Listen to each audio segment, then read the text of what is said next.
Marnie, you've narrated what, over 300 books? Yeah, 350 between me and my romance pseudonym. And I've also been on 500 plus graphic audio large cast recordings. So, yeah, I love this job. How long have you been doing it to have that many books under your belt? So, I started full time in 2018. My friend who is an Audible Hall of Fame narrator, Andy Arndt, she tricked me into my very first credit on Audible because I had done about a dozen books for the Library of Congress Books for the Blind program back starting in I want to say 2010. And then when I had my son, I was home with him and she's like, you know what? You have the chops for this performance career. You should really be doing this. And so there was a book where the main male character and the main female character had missed one chapter. It was a girl with a boy's name, and the boy knew it wasn't his. And the girl had brain surgery, and they needed this chapter right away. So she sent it to me. I happened to be at Graphic Audio that day, and I went in the booth and knocked it out. And that's how I got my first Audible credit. Back up a couple of things. One, why were you at Graphic Audio that day? Because then you're already kind of in the industry. So I was in the industry, but graphic audio is a large cast recording format. So they have casts of upwards of 50 people in the book. So it was very, very small things. It wasn't a quit your day job kind of thing. It started with theater people from Washington, D.C., which is where I'm from. And so my friends in theater said, oh, you know what? You should check out graphic audio because they're always looking for new actors. And at the time, it was pre-pandemic, so we would all go into the studio there. And they were right next door to the Library of Congress Books for the Blind program. So it was easy doing those back and forth. So I happened to be recording a really small part that day. It was like maybe 10 lines or something like that. And so they had an open booth available and I went in. And so this is like me starting my actual business as an individual entrepreneur. Before it was just me performing on stage, me performing in film and television, but not as an audiobook narrator. So So your that's what friend really started told it. you you have the chops to do this. What are the chops to do it? So audiobook narration is an acting job, which is why AI narration is not taking off because people are trying to put their books as AI narrated, but there's no connection to the story. And that's only something that a human can do. A human can only be the one to connect to a story and bring it to life, really. So that's why AI narration will never replace the human voice. So as it's a performance career, I've been acting since I was 8 years old. And I grew up in the theater. There's a great children's theater here in DC, which is for children by children. I did that. I went to college for theater.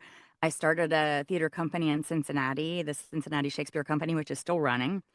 Then I was in New York for almost a decade doing regional theater, mostly Shakespeare. And so I had all this award-winning acting under my belt. And I was under the impression that only famous people got to record audiobooks. And she's like, no, because now she's very well known. But at the time, it wasn't. I mean, she was an Audible Hall of Fame narrator, but 10 years earlier, I was helping her set up her like PVC pipe booth with moving blankets and stuff because I had been doing voiceovers. And so fast forward 10 years, she's now this huge narrator. And she's like, come on over to this side. And I've never regretted it. You started at Graphic Audio, which it sounds like that's easier to get into, right? Yes, it's much larger cast recordings. And now, I mean, it's very competitive to get in because they've been going a long time and they were bought by Recorded Books. And they've done the Fourth Wing series as multicast. And I played General Lilith Sorengale. I'm Violet's mother. And they've done, Sarah J. Maas's books and Tracy Wolff and all this stuff. So that's becoming more and more competitive. But at the time, it was DC theater actors coming in to do bit parts in mostly Westerns and sci-fi. And now it's expanded enormously. How does somebody get started in this today if they want to be an audiobook narrator? Like, where do you even begin? You knew somebody and you got in at the right time. But That's for true. those people who maybe they love listening to books or they've been told they have a good voice or they have an acting background, what would you tell them? Yes, absolutely. An acting background helps enormously, but I do have a lot of friends who are very talented in this space who don't have an acting background. There is a wonderful website called narratorsroadmap.com, and everything you need to get started is online for free because of this amazing woman named Karen Cummins. And she is a copious note taker and has been doing this for something like 20 years or something. She's kept notes on everything she's ever done. And then she's made all of that available for free as a resource to narrators online. And then there's like a paywall where you can get access to casting directors' emails and knowing who the major players are in the industry. And once you've got, I started in a closet. Most people start in a closet because it's got, the clothes are sound baffling. And I had like $100 microphone and my laptop. And I did my first book on that. But if you go to narratorsroadmap.com, she tells you everything that you need to know. I would also recommend getting good coaching because it's not just reading a book in my studio, it's pre-reading the book and figuring out how to say all the words correctly and getting in touch with the producer or the author and saying, how do you envision these characters? And then really connecting to the story and bringing that story to life in a way that connects with the one other person that's listening to you at that time. It's not like giving a TED talk where you're talking to the whole world. It's just connecting with one audience listener at a time. So the Narrator's Roadmap lists all kinds of coaches who are reputable and have been vetted. There's also two other places, starvingartistnomore.com. My friend Jennifer Jill Araya runs that. And she is the child of small business accountants, and she teaches creative entrepreneurs how to survive and thrive and not just live paycheck to paycheck. So I highly recommend her. She also has a community around that. And then narrator.life is another narrator community run by Andy Arndt, who got me into this. And I coach for both of those platforms. But those are three fantastic ways to get started in this industry. Those are amazing resources. Tell me what it's like, both at the beginning and at the level you're at now. Is it like an auditioning process where they just have you record something and you send it away and you wait to hear back? Or is it like direct bookings after a certain amount of books you have done? How does it work to actually get the jobs? So it's both of those. Starting out, a lot of narrators start on acx.com. It's Audiobook Creation Exchange, and it's run by Audible. It's a place where independent narrators and independent authors can go to make an audiobook baby. So a lot of people start out there because there are, on any given day, hundreds of auditions to be had. There are thousands of narrators on there, but if you have the coaching and you have the right setup and your demos that you've made with those coaches or the demos that you've made on your own showcase your acting ability and show that you really are you are audiobook proficient in that you know what it's supposed to sound like, you can tell the story in a way that connects with the listener, then you automatically jump to a higher level of auditionee. So you can go on there, make a profile for free. It's free to sign up, acx.com, and then you can start auditioning for authors, and that's where I got my first full book. Another place to go is ahabtalent.com, and that's run by Penguin Random House. Again, free to sign up.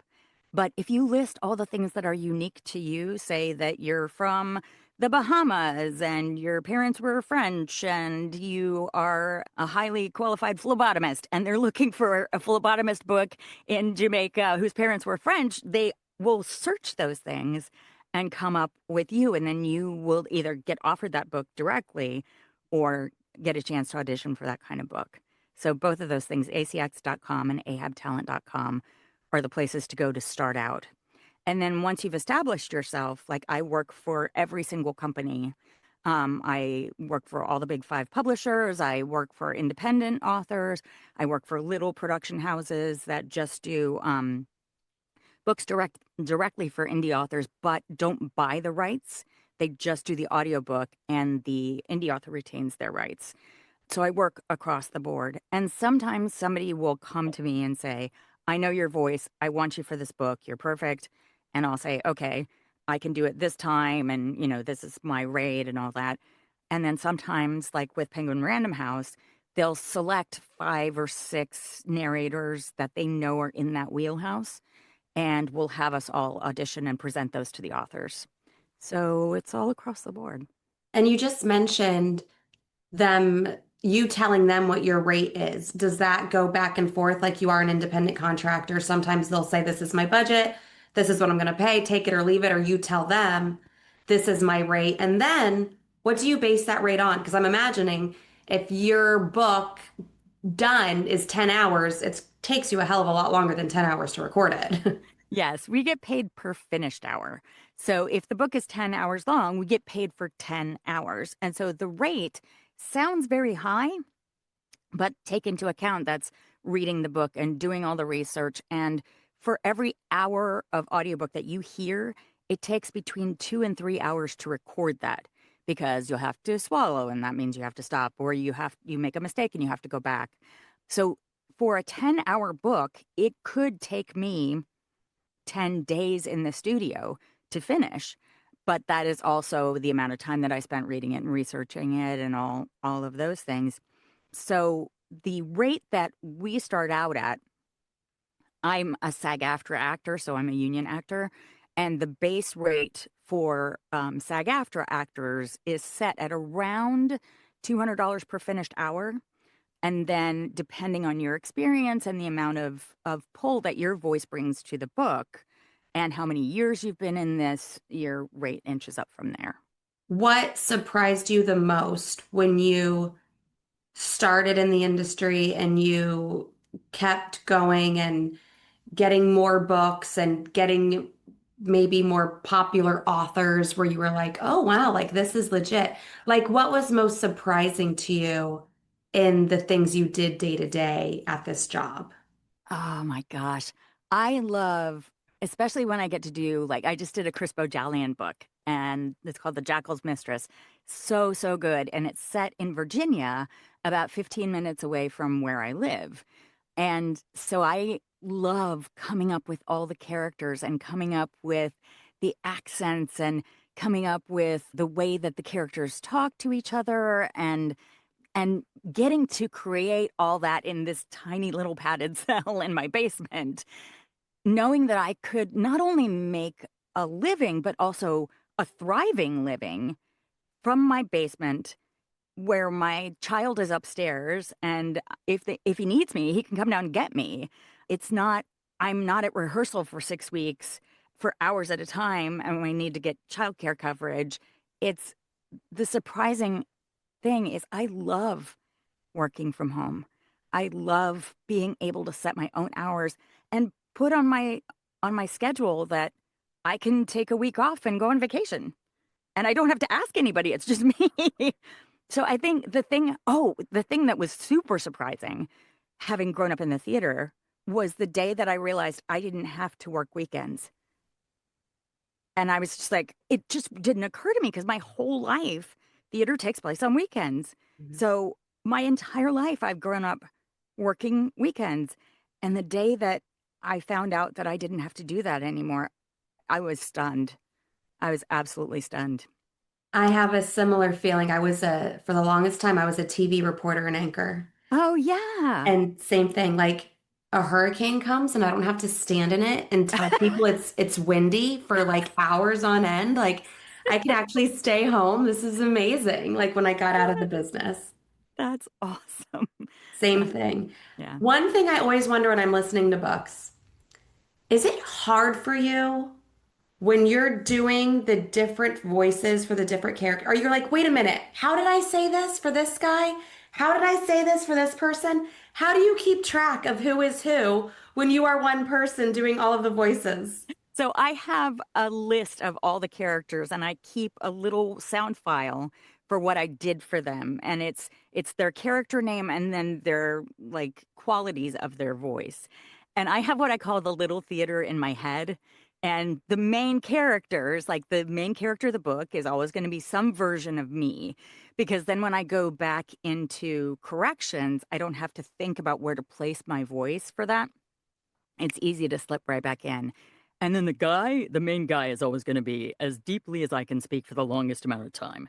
And then when the women start to talk, usually there's a like around a table they're all having dinner and you have to figure out how to differentiate the women and the men. So I think Sex in the City first. So like the main character's like the Sarah Jessica Parker role. And then like her best friend's gonna be maybe a Charlotte, and her voice would be like up here. And then there's gonna be a Samantha who always has the innuendos and she's flirting with the main guy. And then there's always a Miranda who's like very direct and very straightforward. And those are usually the three women types that I go to first.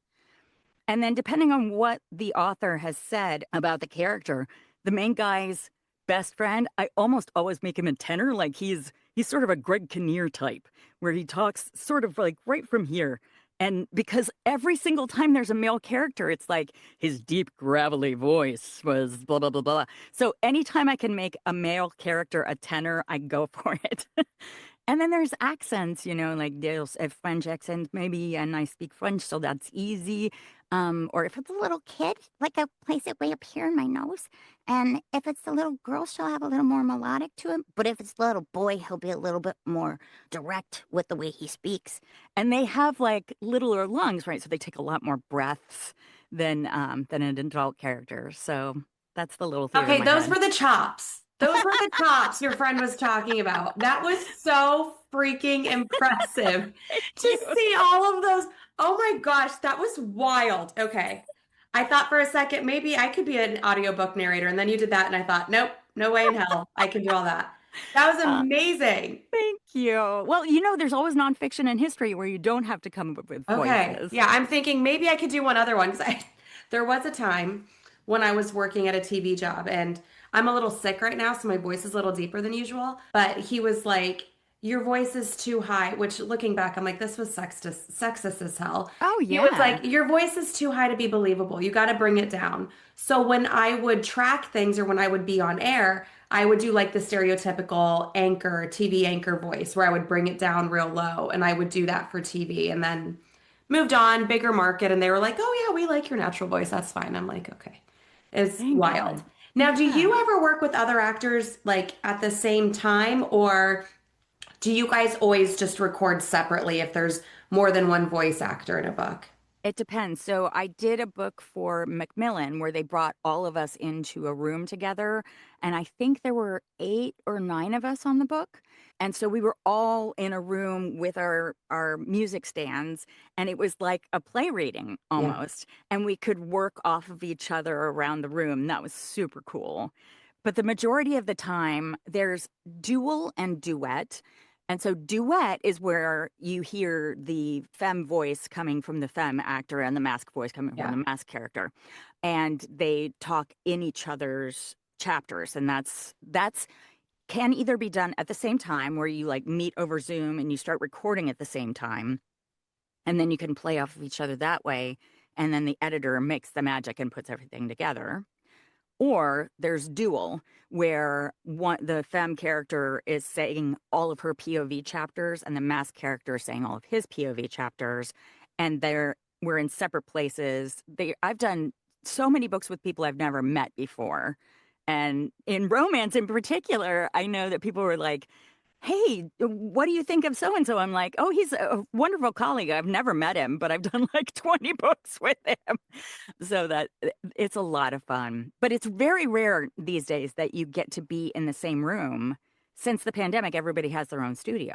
Yeah, and you don't have to. You can make it all happen without being in the same room. When you tell people what you do, are they like, "Oh my God, that's so cool," and they have a million questions?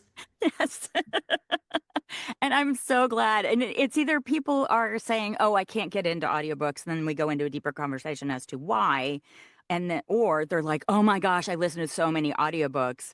What have you done?" And then we'll go through their list and they're like, "You were in that." I'm like, "Yeah." So it's so much fun. I I'm love my always job. physically reading one and then always listening to one. Because Yes. if I'm like doing my makeup or my hair, I'm like, I need a book. I need to listen to something. I'm always doing that. Do you have a favorite genre or kind of book to read? Or are there any where you're like, because like I've been getting into some smutty things and I'm always like when I'm listening, I'm like, I wonder if these audiobook narrators feel awkward reading some of these. You know, what's funny is I grew up very sheltered and I love reading the romance genre and I have a pseudonym that I don't give out publicly because I have a kid. But if people figure it out, I'm like, yes, that's me. But I mean, she's done some pretty high profile books and it's not that it's awkward. It's very exciting to get to live these lives that maybe I wouldn't do personally, but I really enjoy like becoming that character for a while and living through that life. So yeah, it's a lot of fun. I think that is a genius idea to have a pseudonym for the smut. And then like this is me, Marnie, over here. That's a really good idea. Thank you. I mean, it's a lot of people in the romance industry do that because we also do like YA books and children's books. And you don't want to have like a middle schooler Googling your name and then like, oh, I want to listen to this one. And it turns out that it's like really, really spicy. So it's more of a branding thing, but it's so much fun to get to be her. She's like my happy fun time girl. And I cosplay her at conventions, which is a lot of fun. Okay, what are the conventions? Are they like specific to audiobook narrators? So they're specific to books in general, and Yeah. audiobook narrators have been a feature of these fan book conferences. So I'll be at Beachside Book Fest in Fort Lauderdale in May. And I'm an hour from there. I need the details. I need to oh my go. gosh. Yeah, yeah, yeah, Yeah, yeah, yeah. Oh, that would be wonderful. I I would need love to to meet go. you. Yes, So I will send you all the stuff. But yes. Beachside Book Fest, if you go to beachsidebookfest.com, I think they have all the information. But yeah, there's going to be so many authors there, a lot of authors I've worked with, and then a whole cohort of narrators. Some who, like, most of them are friends of mine that I've worked with over the years. And so we're going to get to hang out together and sign autographs and just get to talk to people and give away codes for audiobooks and things like that. That is so cool. Something about, I was just thinking about like the full cast recordings. The way that graphic audio does the full cast recordings is a little different from all of the things that I mentioned. It's almost like putting together an animation sequence. So if you've ever seen animation actors reading opposite and a director, and they each go one at a time and then they knit the movie together, that's what graphic audio does. Each individual actor is reading with the director, and then the director and the editor put the entire experience together. So it is truly like a movie in your mind. There's a soundtrack and there's sound effects and all kinds of great things. We just won the Audie for Hellboy and the BPRD and found out that Whoopi Goldberg has listened to all of them. I have a video on my TikTok and Instagram that shows me meeting her. And she's like, oh, I have all of them. She's like, the last one was this old lady, and it was her story. And my director goes, that's her. You're the old lady. I'm the old lady. And she's like, oh my God, hello. And so, like, it was the coolest moment to hear that, like, you never know who's listening to you. Yeah, that is so cool. Thank you. Oh, I did mean to mention too, I wrote this book. It's called The Penning Method for the Panicked Actor.